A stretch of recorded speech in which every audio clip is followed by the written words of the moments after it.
warahmatullahi wabarakatuh. Selamat siang Bapak dan Ibu guru semuanya. Siang. Salam sehat selalu.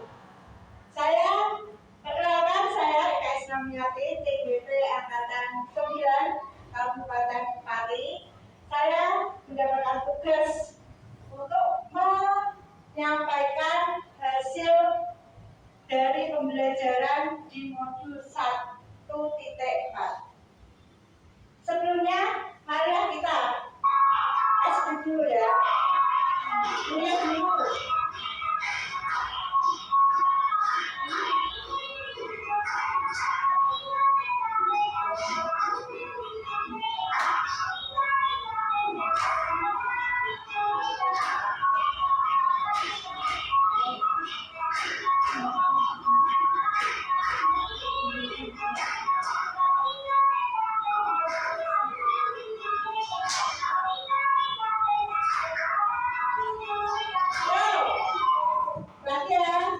Semuanya diikuti ya Bapak Ibu guru. Yang tinggi ya.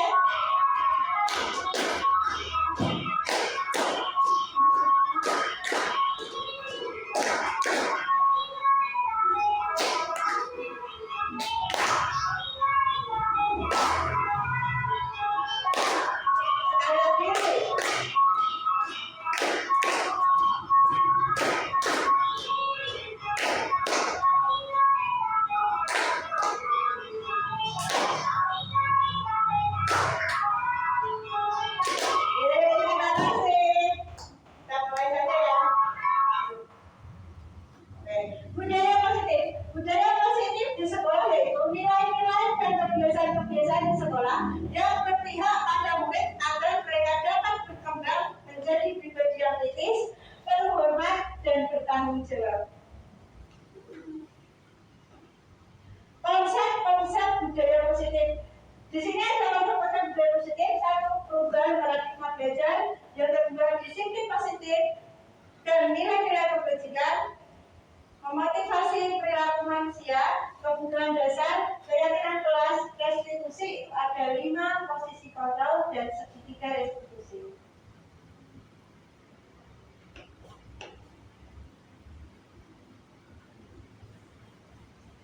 Nah,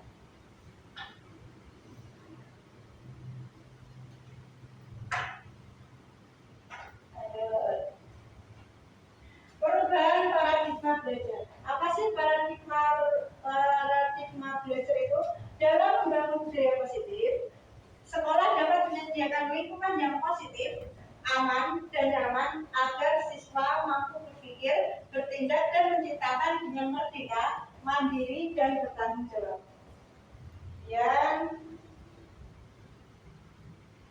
Menurut Stephen, jika ingin membuat kemajuan teladan, ubahlah sikap atau perilaku Anda. Tetapi, jika ingin memperbaiki cara-cara utama kita, maka kita perlu mengubah kerangka acuan kita. Ubahlah cara Anda melihat dunia, ubahlah cara Anda berpikir tentang manusia, ubahlah paradigma Anda, skema pemahaman dan penjelasan aspek-aspek tertentu tentang kenyataan. Kita mengubah itu dari diri kita masing-masing.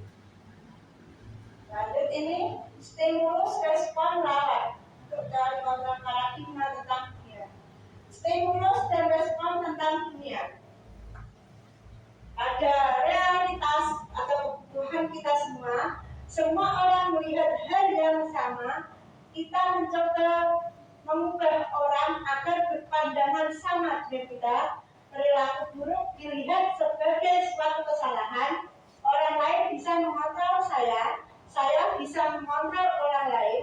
Pemaksaan ada pada saat rujukan gagal, kemudian model berpikir menang atau kalah. Kemudian teori kontrol tentang dunia. Itu ada realitas kebutuhan. Kebutuhan kita itu berbeda. Setiap orang memiliki gambaran yang berbeda. Kita berusaha memahami pandangan orang lain tentang dunia. Semua perilaku memiliki tujuan. hanya Anda yang bisa mengontrol diri Anda sendiri. Anda tidak bisa mengontrol orang lain.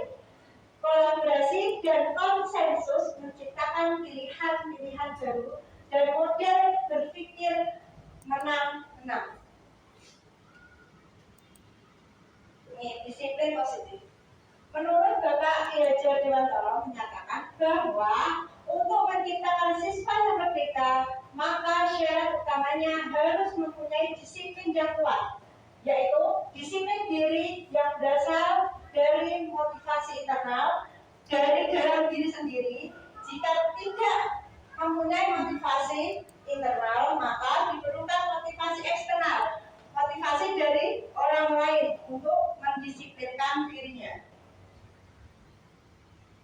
Ini disiplin positif menurut Diana.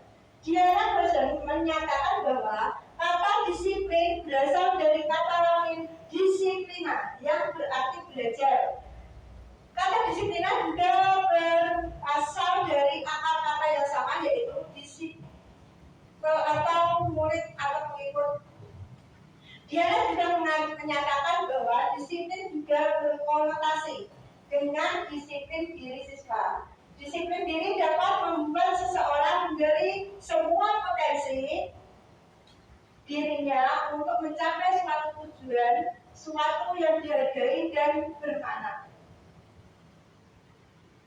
Ini tujuan disiplin positif untuk menanamkan motivasi kepada semua siswa kita agar mereka menjadi orang yang mereka inginkan dan menghargai diri sendiri dengan nilai-nilai yang mereka percaya.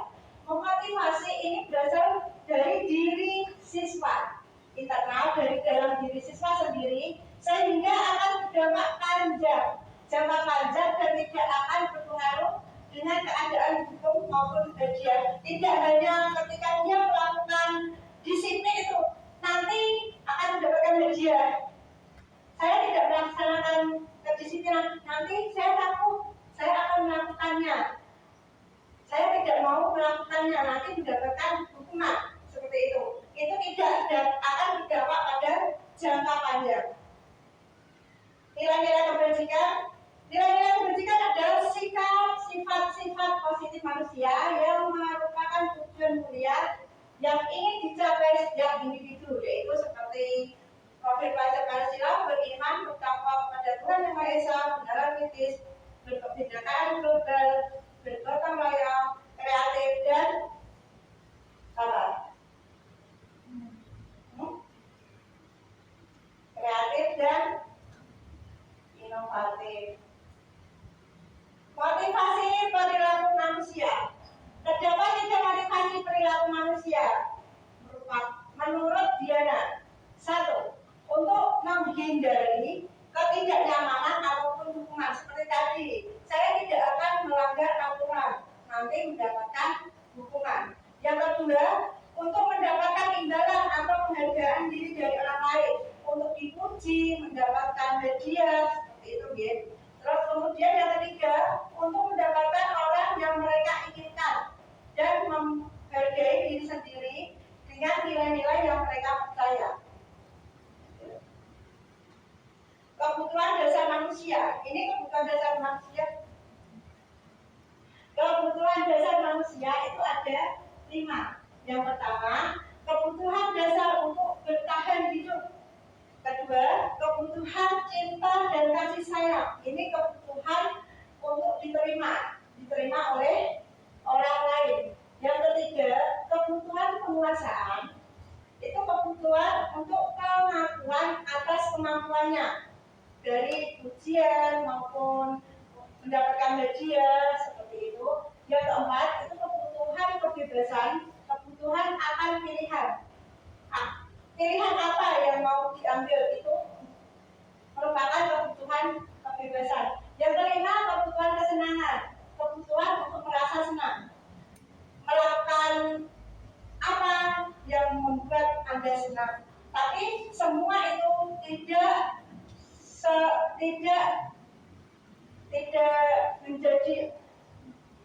dapat diterima oleh orang lain juga. Seandainya murid kita merasa senang,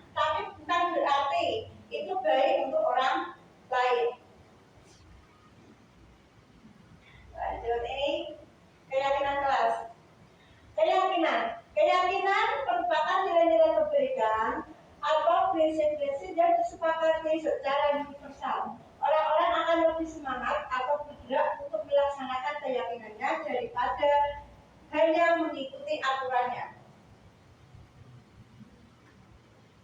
Ini pembentukan keyakinan kelas. Keyakinan kelas bersifat lebih abstrak daripada peraturan yang lebih rinci dan nyata. Keyakinan kelas berupa pernyataan-pernyataan universal, kemudian pernyataan keyakinan kelas selalu dibuat dalam bentuk positif. Keyakinan kelas harusnya dibuat tidak terlalu banyak sehingga mudah diingat dan dipahami oleh semua anggota kelas. Keyakinan kelas hendaknya sesuatu yang dapat diterapkan di lingkungan itu.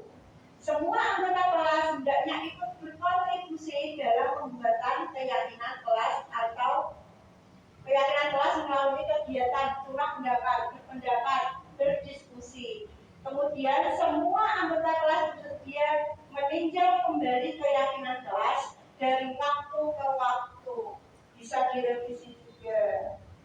Ini langkah-langkah pembentukan keyakinan kelas.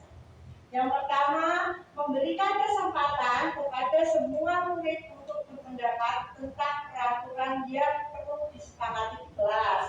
Yang kedua, mencatat semua masukan murid di papan tulis atau kertas besar, sehingga semua siswa bisa melihatnya.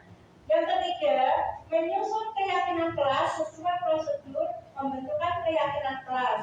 Ubahlah kalimat negatif menjadi kalimat positif. Contohnya, jangan berlari di kelas menjadi berjalanlah di kelas. Seperti itu ya contohnya ya. Kemudian langkah selanjutnya, meninjau kembali daftar pendapat yang telah dicatat. Kemudian mengajak siswa untuk mencari nilai kebajikan atau keyakinan yang menjadi inti peraturan tersebut.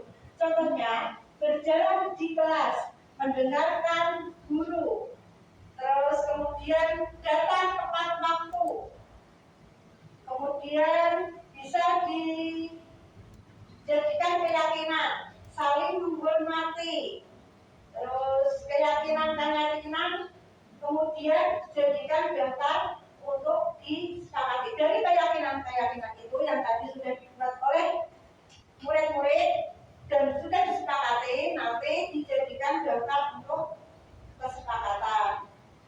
Kemudian langkah selanjutnya, meninjau ulang keyakinan kelas secara bersama-sama. Hendaknya keyakinan kelas tidak terlalu banyak agar mudah untuk diingat. Cukup 3-7 keyakinan atau prinsip saja.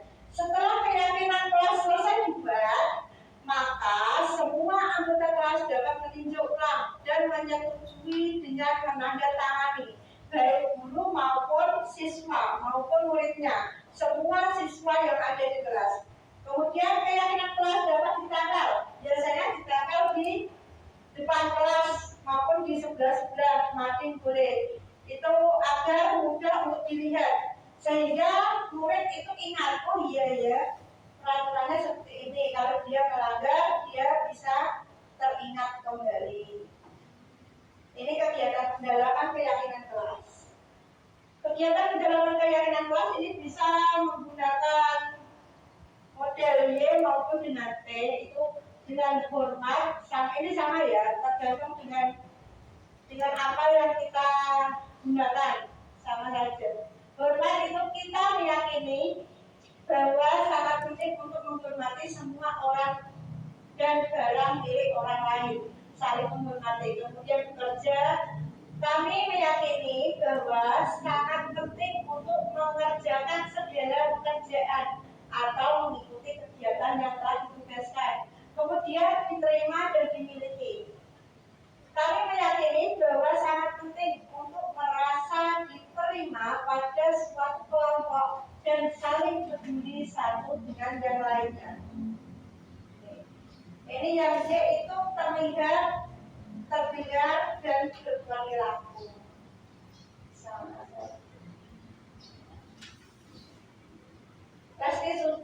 Restitusi.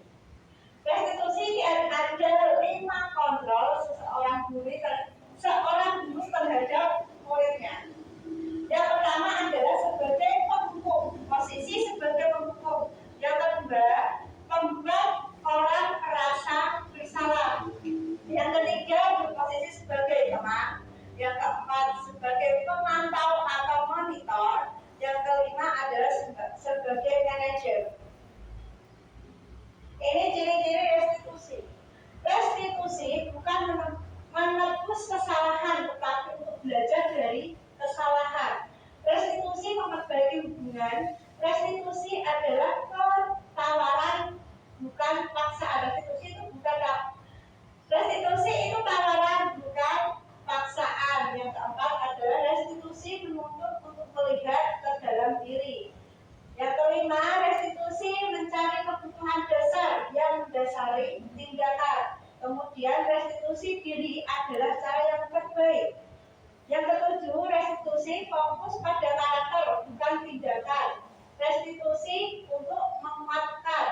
berbuat salah kepada kelompoknya.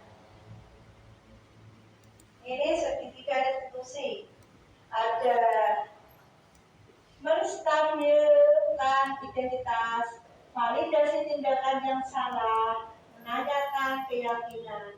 Menstabilkan identitas itu setiap orang pasti pernah melakukan kesalahan.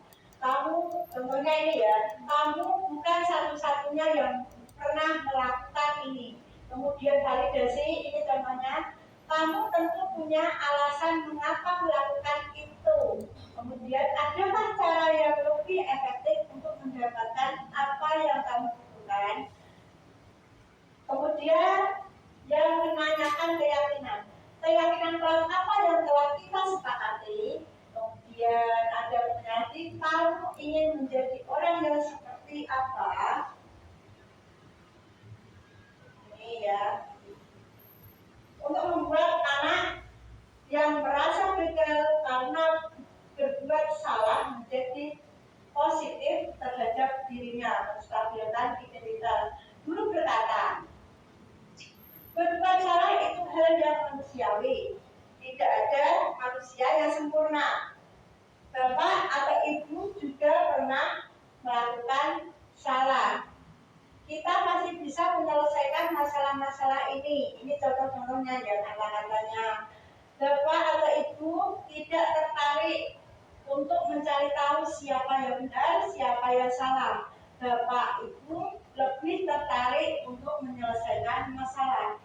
Kalau kamu menyalahkan dirimu sendiri terus-menerus, apakah kamu bersikap baik pada dirimu sendiri? Ini kata-kata yang digunakan untuk menstabilkan identitas. Menstabilkan identitas. Lanjut, ini validasi kebutuhan. Membantu murid mengenali basic atau kebutuhan dasar yang ingin dipenuhinya ketika melakukan kesalahan itu. Pada dasarnya setiap tindakan manusia tujuannya adalah memenuhi kebutuhan dasar. Apakah itu penguasaan, kebebasan, kasih sayang, dan rasa diterima, kesenangan, atau bertahan hidup. Ini contoh-contohnya yang dapat digunakan dulu untuk memvalidasi kebutuhan. Kamu bisa saja kan melakukan hal yang lebih buruk, tapi kamu tidak melakukannya kan? Yang kemudian ada lagi, kamu pasti punya alasan mengapa melakukannya. Yang ketiga, apa yang penting bagi kamu? Yang keempat, kamu boleh tetap berusaha menjaga sikap itu, tapi tambahkan sikap yang lain yang baru. Contoh yang kelima, maukah kamu belajar cara lain untuk mendapatkan yang kamu butuhkan tanpa harus memukul? Contoh yang keenam, apakah kamu bisa melakukan dengan baik besok lagi? Ini yang menanyakan keyakinan. Anak melihat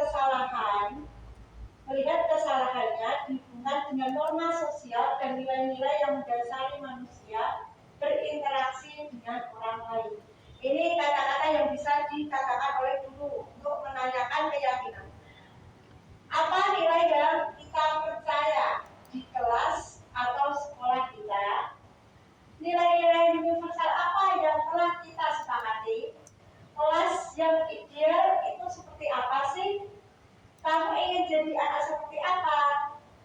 Apa yang kamu rasakan ketika kamu melakukan itu? Kamu menjadi orang yang seperti apa? Ini penerapannya. Ambilkan satu-satu dan kasus 2 yang sudah saya restitusi menggunakan segitiga restitusi. Bapak Ibu bisa menyimak ya.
kedua. Kasus kedua ini Sabrina melihat buku catatan saat ulangan harinya di Langsung.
Itu tadi contoh penerapan segitiga distribusi yang saya terapkan di kelas saya.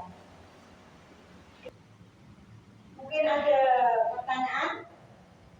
Ini bisa diterapkan di kelas masing-masing ya Bapak Ibu. Nanti kalau mungkin ada kesulitan-kesulitan, nanti bisa menghubungi saya atau dapat saya bantu agar dapat melaksanakan apa yang sudah saya sampaikan untuk diterapkan di kelasnya masing-masing agar dapat disebarkan, bermanfaat, kemudian murid-murid juga mendapatkan manfaatnya berat. Sekian presentasi dari saya. Apabila ada kata-kata yang tidak berkenan di hati Bapak dan Ibu, saya mohon maaf yang sebesar-besarnya. Terima kasih atas waktu yang telah diberikan kepada saya. Terima kasih atas kehadirannya untuk mengikuti presentasi saya sebagai calon guru penggerak. Terima kasih atas waktu dan kesempatan dan diberikan kepada saya. Akhir salam, wassalamualaikum warahmatullahi wabarakatuh.